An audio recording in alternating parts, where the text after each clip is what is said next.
lewat munculnya fenomena investasi saham oleh investor baru dengan menggunakan uang panas, baik dengan utang hingga menggadaikan aset yang sudah ada. Namun bukannya untung, para investor yang membeli saham dengan uang panas ini malah ketiban buntung. Saham-saham yang tadinya dinilai menggiurkan karena harganya meroket, lambat laun malah turun dan membuat para investor baru ini nyangkut. Alhasil tak bisa mengembalikan utang-utangnya. Dikutip dari akun Instagram Ngerti Saham, salah satu investor menyebut telah berhutang kepada 10 aplikasi pinjaman online dengan nilai pinjaman 170 juta rupiah untuk membeli saham aneka tambang 500 lot.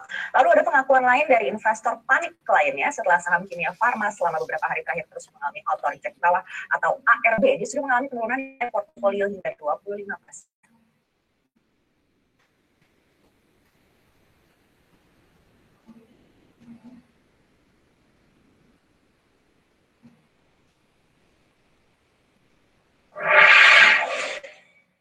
Seperti apa kita harus menyikapi fenomena uang panas yang masuk ke bursa saham ini? Untuk membahasnya, kami akan berdialog dengan Rian Filbert, praktisi pasar modal. Selamat siang, Mas Rian. Halo, selamat siang, Mbak.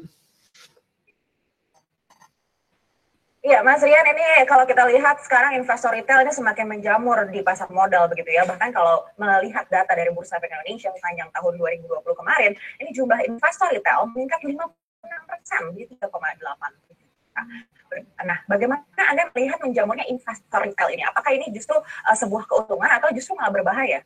Iya, baik, Mbak. Oke, jadi sebenarnya kita harus tahu bahwa yang namanya suatu kenaikan dari jumlah investor adalah suatu hal yang bagus ya, karena artinya banyak orang yang berminat di pasar modal, mau berinvestasi saham. Di sisi positifnya kita melihat seperti itu. Nah, tapi di sisi yang lain kita harus lihat bahwa apakah mereka ini membuka rekening, membuka akun itu atas dasarnya apa? Apakah karena dia itu memang orang yang sudah mengerti sebelumnya, atau maka justru ikut hanya karena ikut-ikutan orang lain, dan ketika dia masuk, dia akhirnya mungkin menjadi cenderung spekulatif. Dan yang lebih menarik lagi, saya percaya banget ada yang namanya beginner luck. Jadi adalah suatu keberuntungan bagi pemula. Jadi dia baru saja masuk ke dalam pasar modal, dia membeli saham pertamanya, dan dia mendapatkan keuntungan yang besar diakibatkan karena kenaikan yang sangat masif dari bulan Maret 2020. Jadi satu kali pembelian dia menghasilkan, misalnya dia bilang 3%. Dia tiba-tiba berpikir, wah, andaikan saya bisa mengulang ini 100 kali, saya bisa dapat 300%. Oleh karena itu, saya jangan pakai uang yang kecil, saya pakai uang yang besar. Padahal dia tidak punya uang sendiri. Alhasil dia jadi berhutang. Nah, hal-hal seperti ini mungkin tidak diketahui dan disadari oleh pemula bahwa yang namanya saham, mau dia seberapa besarnya sekalipun, ada di dalam indeks apapun, itu bukan hanya bisa naik, tapi juga bisa turun. Nah, hal seperti ini itu tidak diketahui. Jadi ada pedang dua sisi. Yang pertama bagus, dari segi banyaknya orang yang mau datang berinvestasi, kenaikan 56% kan suatu prestasi yang terjadi dari tahun 1920, boleh dibilang kampanyenya berhasil dari Bursa Efek Indonesia dan juga Otoritas Jasa Keuangan. Tapi pertanyaan selanjutnya adalah, apakah mereka teredukasi dengan baik bahwa yang namanya saham itu adalah bisa turun? Dan yang kedua, apakah tahu bahwa kalau hutang harus dibayar? Nah, yang begini-begini itu blind spot yang mungkin mereka lupa untuk pelajari.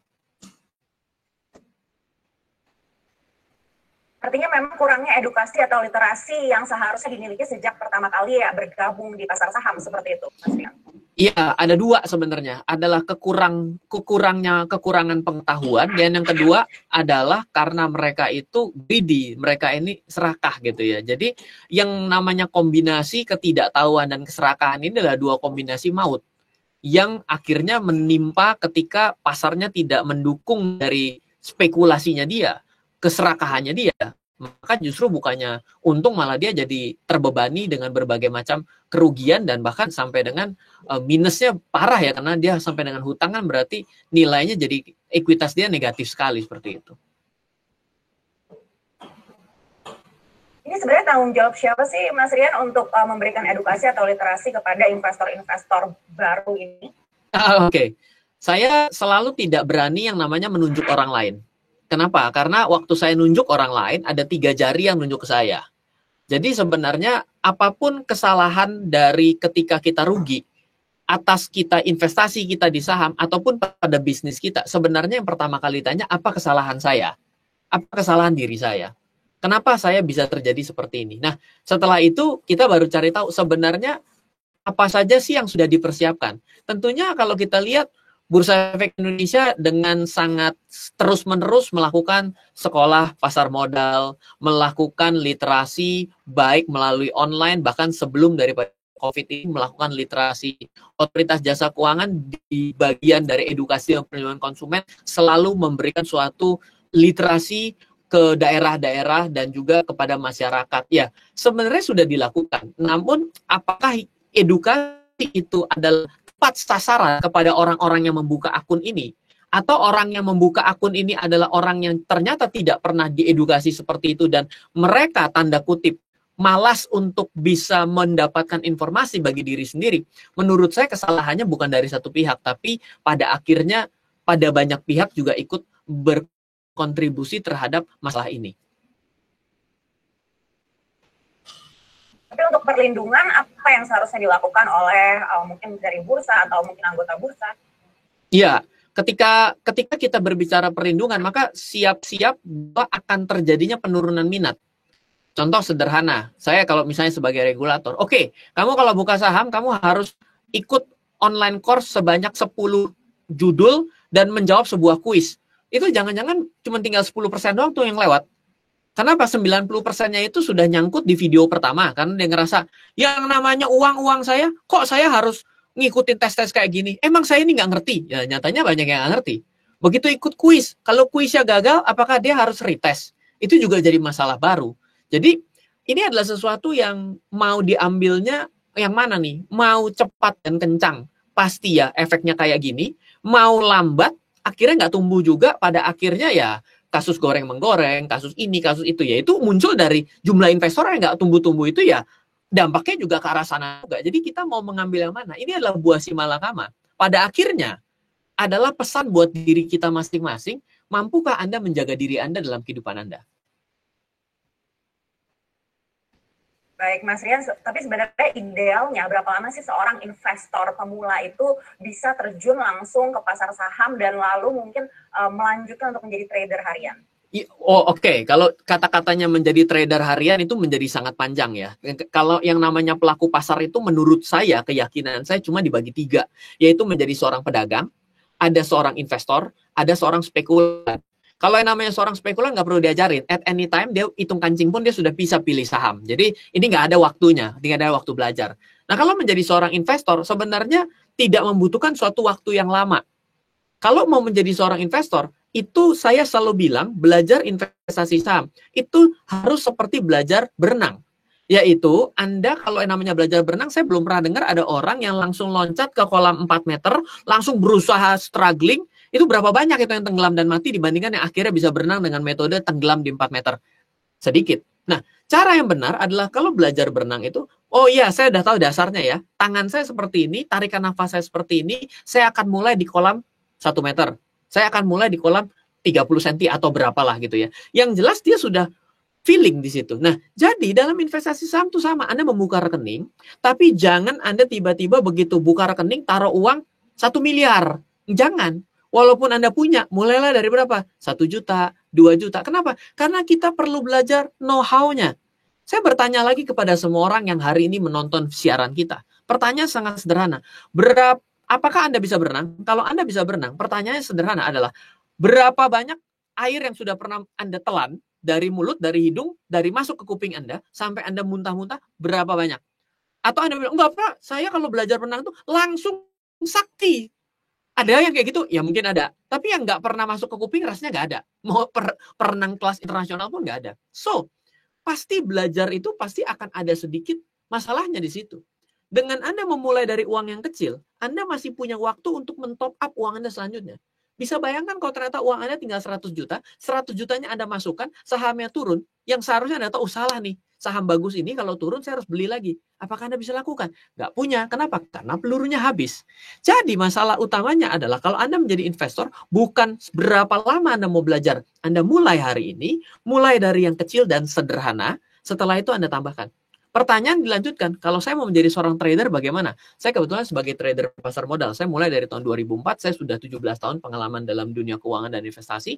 Jadi yang saya bisa ceritakan adalah, ketika Anda menjadi seorang trader, Anda mesti nih ya, mengenal dan memahami setidaknya satu strategi analisa teknikal. Satu strategi analisa teknikal. Bagaimana cara masuk, bagaimana cara menentukan risiko dan keuntungan, dan bagaimana cara keluar, dan bagaimana menggunakan modal Anda. Jadi setelah Anda menggunakan satu teknikal, Anda bisa menjawab 4 bagian yang tadi saya checklist.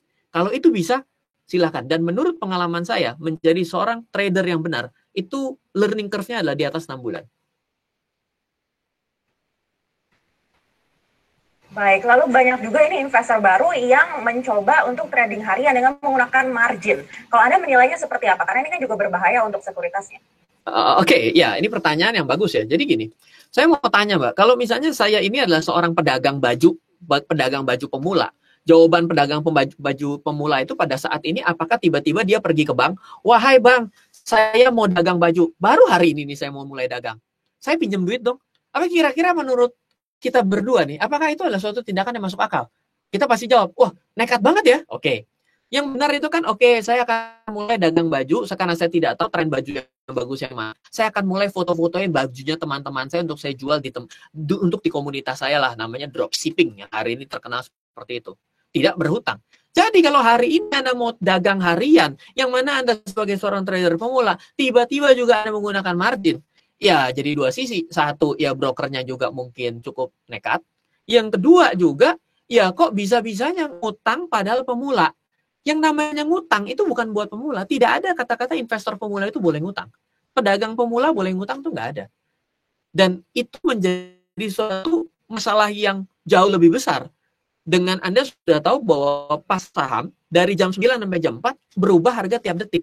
Anda masuk ke dalam pasar yang begitu volatil, Anda masuk dengan uang hutang. Apa nasibnya kalau tidak punya strategi? Artinya ini apakah harus dilakukan pengetatan juga dari pihak sekuritas? Nah, itu yang saya bingung untuk bisa ikut menjawab ya gitu ya. Kalau diketatkan, ini kan ujung-ujungnya UUD ya, ujung-ujungnya dagang gitu ya. Iya, saya sendiri selalu mengatakan kepada komunitas, kepada yang mengundang saya selalu katakan bahwa, wahai, Anda harus tahu ya para pedagang saham dan investor saham, yang namanya sekuritas Anda, itu ketika Anda sudah memencet tombol buy, maka sebenarnya cuma ada 2 kata-katanya, yaitu good luck. Semoga Anda beruntung.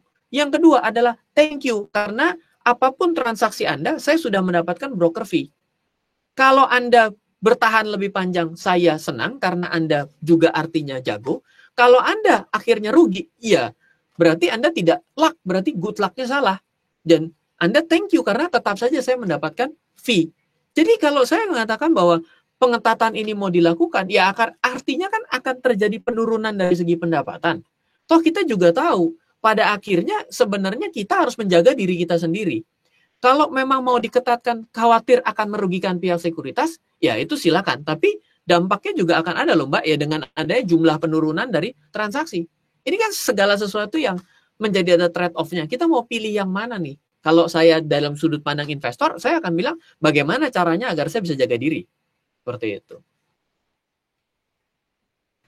Baik, Mas Rian, kalau melihat kondisi IHSG pada hari ini, begitu menurut Anda ini waktu yang tepat bukan sih untuk investor-investor muda untuk mulai melantai di bursa? Ya, kalau tadi katanya adalah investor muda, maka saya yakin bahwa yang namanya investor itu kan investment horizon-nya nggak ada investor dengan investment horizon 1 minggu ya. Jadi artinya kalau Anda melihat investasi itu adalah 5 tahun, 10 tahun untuk Anda menikah, untuk Anda punya anak Anda sekolah, untuk anak Anda menikah, untuk nanti lagi Anda pensiun. Berarti kan itu adalah investment horizon jangka panjang. Jadi kalau dalam investment horizon jangka panjang, resepnya cuma 2. Anda memulai sedini mungkin. Artinya jawabannya adalah hari ini Anda sudah mulai kenal saham, maka Anda boleh mulai melakukan. Yang kedua, Anda perlu melakukan secara berkala. 2 resep inilah yang membuat investasi jangka panjang Anda akhirnya menghasilkan sesuai harapan Anda. Tapi kalau Anda bilang, Pak, saya mau investasi apa, Pak? Yang 3 hari dapat. Lah 3 hari dapat investasi apa? Lah perusahaan-perusahaan besar itu investasi menahun loh. Marketplace hari ini yang Anda kenal itu investor yang investasi pada saham marketplace itu sudah di atas 5 tahun. Dan hari ini juga masih rugi. Anda siap untuk melihat seperti itu? Wah Pak, saya nggak siap loh. Berarti Anda ini bukan investor. Investor itu investment horizon-nya masih panjang. Jadi harus ada pemisahan konsep yang sangat jelas dan ketat dalam diri kita memperlakukan saham itu sendiri. Mau dijadikan tebak-tebakan, maka itu menjadi instrumen judi. Mau dijadikan jual beli secara aktif, maka itu saham dijadikan instrumen dagang. Mau kita investasikan di mana kita seperti pemilik perusahaannya, kita care terhadap laba bersihnya, kita care terhadap dividen yang dibagikan, maka itulah yang disebut dengan investasi. Nah, jadi itu yang penting. Baik, lengkap sekali. Terima kasih sekali lagi Mas Rian Filbert selaku praktisi pasar modal telah bersama kami di Profit. Menteri Energi dan Sumber Daya Mineral atau SDM Arifin Tasrif mengatakan umur cadangan minyak bumi Indonesia saat ini hanya tersisa 9,5 tahun. Perhitungan